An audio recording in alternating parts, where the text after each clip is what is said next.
Inatak niya. Ayan. He.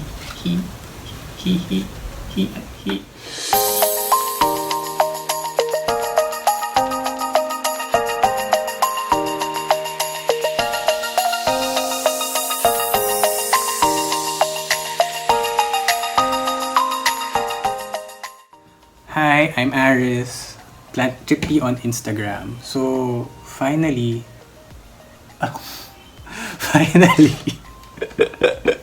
gumawa na ako ng video na actually, me speaking, hindi na siya montage or voiceover. Actually, ito na ako. 7 plants that I personally find easy to take care of. As in, all of these plants that napapakita ko is parang more than a year na siyang with me. So, nakacycle na ako. And this year kasi yung summer is like sobrang bad. So, my balcony situation was so bad. Nakaka-recover lang niya last month. So, ang dami kong nalusaw na plants. Actually, begonias. Nalusaw sila. And then the rest, almost mamatay yung mga fruits ko. Muntik na mamatay. Pero, my God, di sila namatay. Ayun. So, before I show you the plants, discuss ko lang yung light situation ko sa balcony. Since one of the factors na very important to make, plants thrive is light, diba? So, my balcony is northeast facing. So, that's northeast. So, sa likod ko siya. So, northeast. So, ang light situation ko doon, parang half of the year, meron akong direct morning sun. Yun lang. So, morning sun, so hindi siya harsh. Even summer, hindi rin siya harsh. So, parang naarawan lahat to. Pero may part rin akong sinishade. Pero mostly, a lot of my plants naarawan. And then, bright and direct light siya the rest of the day. Pero, half of the year, wala akong araw at all. It's only bright. Pero, walang araw. So, yung mga, I have aloe hybrids. Ano sila? Nawawala yung kulay. So, nagiging green. Most of them actually. Nagiging dull. So, ayun. Yun lang yung light situation ko sa balcony that makes it easier for me to take care of these plants. Pero in general kasi, ang basis ko right now, para sabihing madali sila, is yung itong nakaraang dry season na sobrang init ng hangin na namatay yung staghorn fern ko.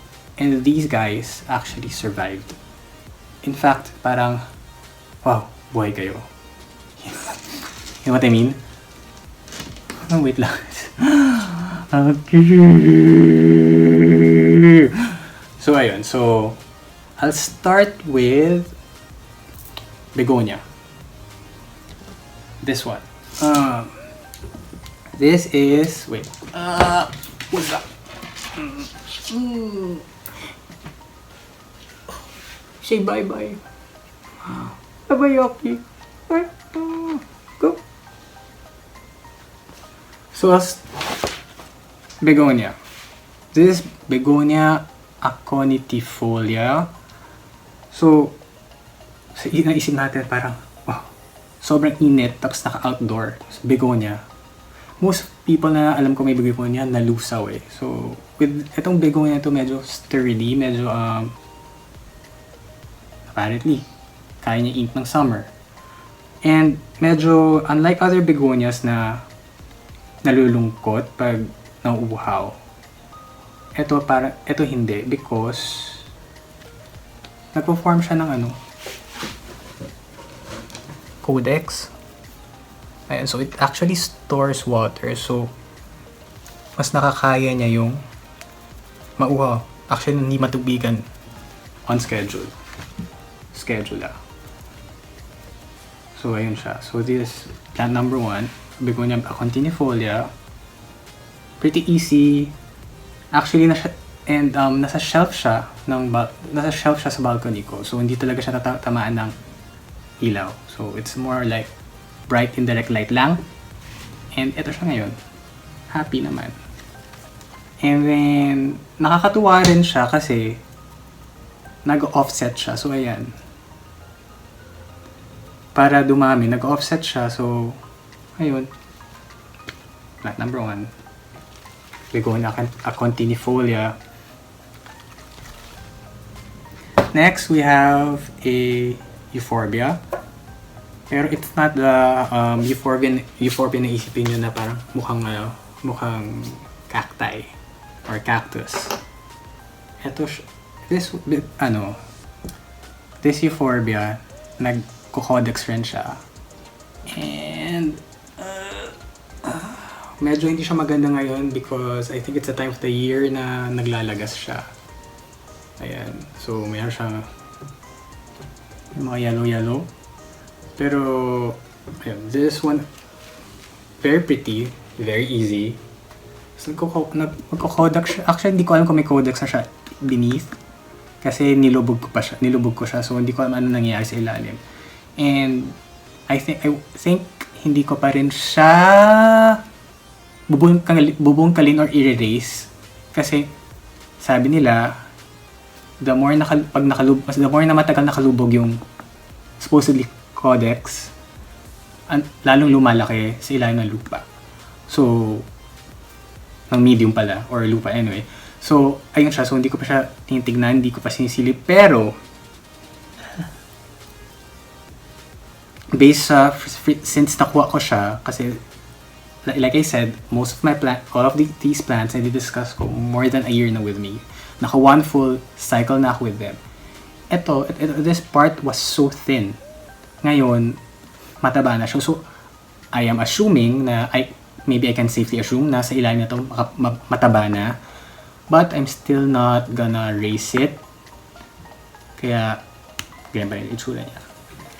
So, yun yung very special sa kanya is nagka-codex siya and mukha siyang bonsai. Actually, I think bonsai collectors do collect this one kasi it's one of the easier plants na i-bonsai. Kasi hindi mo na kailangan mag-cut or whatever. Saksak mo lang siya sa lupa. Then wait for it to grow. Yun na siya. And then, since northeast facing ako, kaya ganyan siya. Ganyan yung sula niya. Ganyan ang growth niya. Naghanap ng ilaw. It's not etiolated or yung lumalaki lang siya sa direksyon kung saan yung ilaw. Kaya, ganyan siya. So, ganda naman. Mukha naman siyang weeping willow. Yun. And then, unlike cacti kasi, ang cacti kasi mas kaya nilang longer periods without watering. With this euphorbia, I water this twice a week, maski na maulan na ngayon, maski na it's a wet season. I still water this twice a week because yung medium ko sobrang gritty, so ang dami niya sobrang mapumis. So, and euphorbia actually they hate na natutuyuan. As in, they super hate that. They just hate it. They medyo gusto rin nila yung water over cacti, but you cannot overwater them pa rin. So I water them, this one, actually most of my euphorbias, twice a week. And with a very gritty medium. So ayun, another fairly easy and beautiful plant. So this euphorbia hediotoides. Tama ba? Yeah, euphorbia hediotoides.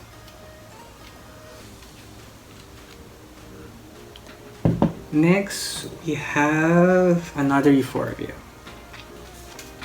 Ito na yung parang mukhang cacti pero mas full foliage pa rin ang inaano sa kanya. I can't pronounce the name. I'll just place it somewhere. So this one. Diba? Same care dun sa euphorbia kanina. So this one. Basta this euphorbia naman same watering and everything. Pero this one pas exposed siya sa light. Why? Gusto ko lang. Pero I'm joking. Ayun, no. Mas exposed siya sa light kasi sun-stressed ko siya. So, ayun yung mga sun-stressed color niya. This is an older leaf. Tapos ayun, sun stressed. So ayan. Actually maganda siya. Ayan. And this, ano rin to, sobra tong lumalaki. You can go to Instagram naman and look for, there's a post there na may video na pinakikita ko how big ito lumalaki, as in malaki siya, and actually amazing. So yun, this is plant number 3, Euphorbia. Okay, tatry ko, Euphorbia vigerae, something like that. Basta I'll just place it. Plant number 4 is a cousin of the very very prolific ba? Is the right term? Yung pinaka common, not really common, kilalang oxalis. So Oxalis triangularis is so well known, diba? So meron siyang cousin na same habit na natutulog, and then similar range ng flowers. This is Oxalis hedisaroides, if I'm not mistaken. So I just place everything, lahat ng names somewhere. So ayan siya. This one's also survived the summer. Ang nakakatawa sa kanya kasi, this plant, ang nangyari, since pag hindi ko siya nadidiligan for a day, natutuyo siya buo. As in, tuyot. So this one I water every day. And di rin siya maarte sa media, basta the medium nag-hold ng water, good siya. So kahit na nag-hold yung water itong medium niya, water ko pa siya everyday. Kasi nga, nalalanta siya, as in literal lantang tuyot. So ilang beses na nangyari doon kasi nakakalimutan ko siya diligan. And then, nasa loob na ito ng shelf, parang yung layer below this. So this one gets more light, this one gets less light. I mean, it's not ideal, but it works for me because, like I said, bright and direct light all day. Pero syempre, yung shelves ko may layers yan. So yung pinakataas na level, maraming light ng kuha. Then as you go down, so syempre may railing yung balcony na concrete. Wala nang ilaw pumapasok, pero so pababa yun. So pinakababang layer ko sa shelf ko is our ferns. Anyway, back to this. This one, ayun nga, this oxalis, madali rin siya actually propagate. Cut, stick it in, you're good. It will root on its own. So madali siya ipalush. And I haven't actually seen this flower yet. Well, mine doesn't, hindi pa naka-flower. So God, please flower.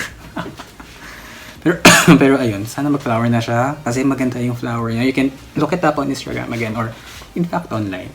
Just search makikita yung flower. It's bright yellow flower. It's very, very beautiful. And there, Oxalis hedisaroides. There. Next is something na very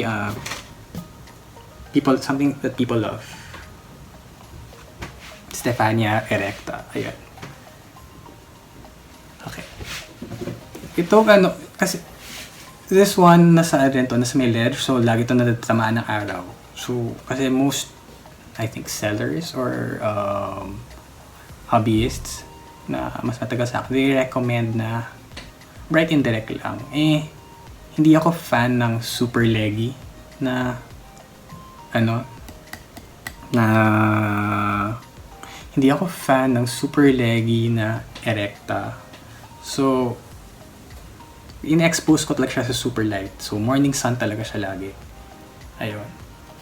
And this I think third time nagising siya sa akin, then nagkaroon pa siya ng bago. So this is the first time ko nagkaroon ng dalawang stalks. Usually isang stalk. Basta maraming kwento to. You can nasa highlight ko naman siya sa Instagram. So ayun. Fairly easy actually. And then medium ko for this, funny. Hindi ko to ginamitan ng, I ng cacti mix or succulent mix. Ang gamit ko dito is my aroid mix. There. So, bakit? Kasi tinamad lang talaga ako, with all honesty. Ayoko na gumawa ng bagong mix, so yun na ginawa ko. Total, nakapatong lang rin naman siya. And then, nasa balcony, exposed to the elements. So, natutuyo naman. Tapos itong concrete pot pa siya. So, hindi naman siya nag-rot. In fact, I think it's rooted. Yeah, may roots siya. Ayun. Fairly easy. Ang problem lang with them kasi is depende sa kanila kung kailan nila gusto magising. Actually, sabi nila to induce for them to wake up, expose it nga to morning sun and then laging moist yung medium. Now, yun naman effective naman yun kasi nagigising na siya sa akin. Third time na actually siya nagising. So, yun. Stefania erecta. Next is, nakailan na ba? 1, 2, 3, 4, 5. Oh yeah. Sixth is, I personally lang to ha. I personally think na unique na philodendron. It's Philodendron linnae. Yan siya. Actually, parang siyang bird's nest for no. But it's so nice. This was given to me by Nante, plant saint. So this was given to me by him para more than a year ago na rin, in all fairness. So, nung nakuha ko siya, ganyan lang kalit yung dahon. As in, this small. And then, nag-leaf size jump na siya. So, ayun. This is unique kasi meron siyang this philodendron meron siyang habit na parang same sa spider plants, yung may lalabas na parang baby na gano'n. Tapos hindi ba? may runner or stolon tapos nandun sa dulo yung baby niya. So, I guess my plant is doing that right now na kasi ayan na siya. Nag-extend na. Actually, pwede ko siya kupitin, may roots na to eh. Pero, this is a separate plant na. This thing here is a separate plant that I can cut off.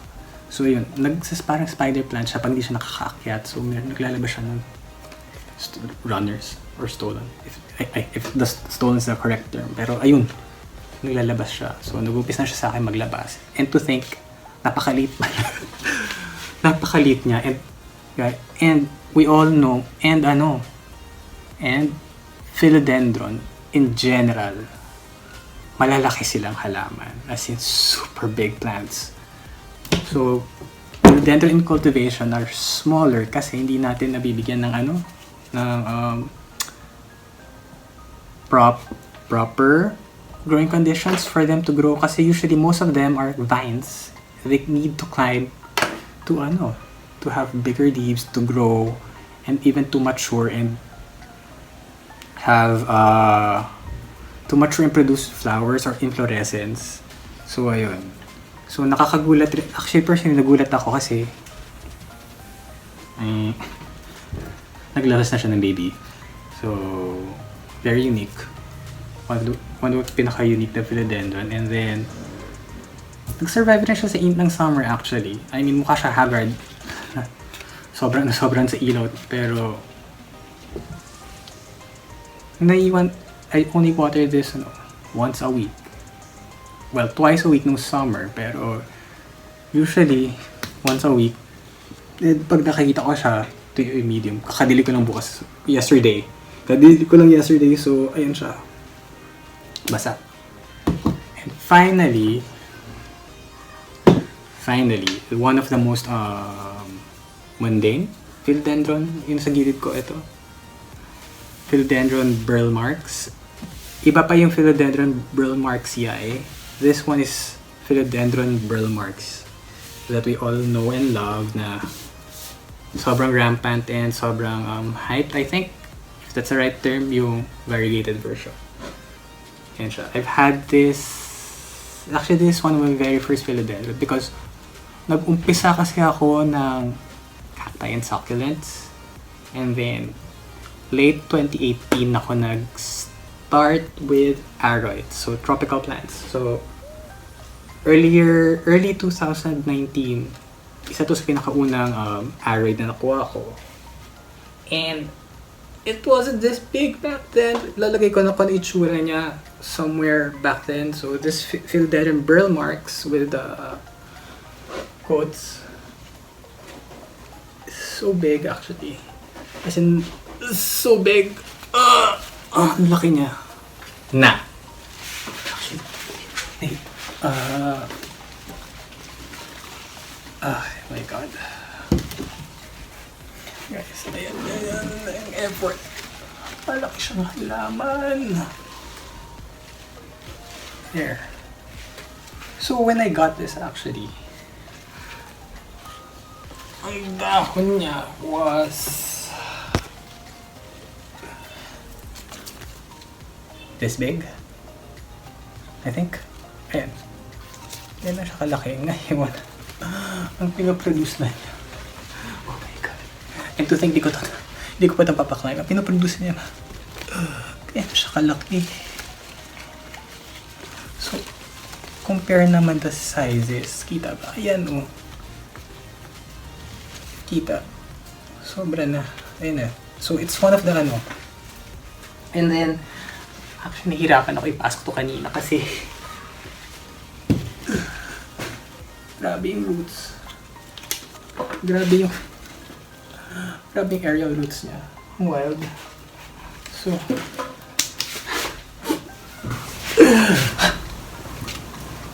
in-attack niya. Ayan o. He.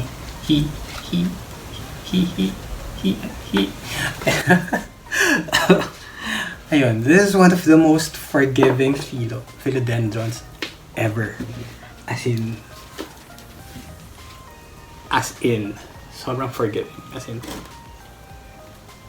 minsan naabot ako na lang tuyo yung video niya. Buhay pa rin siya, hindi siya lanta.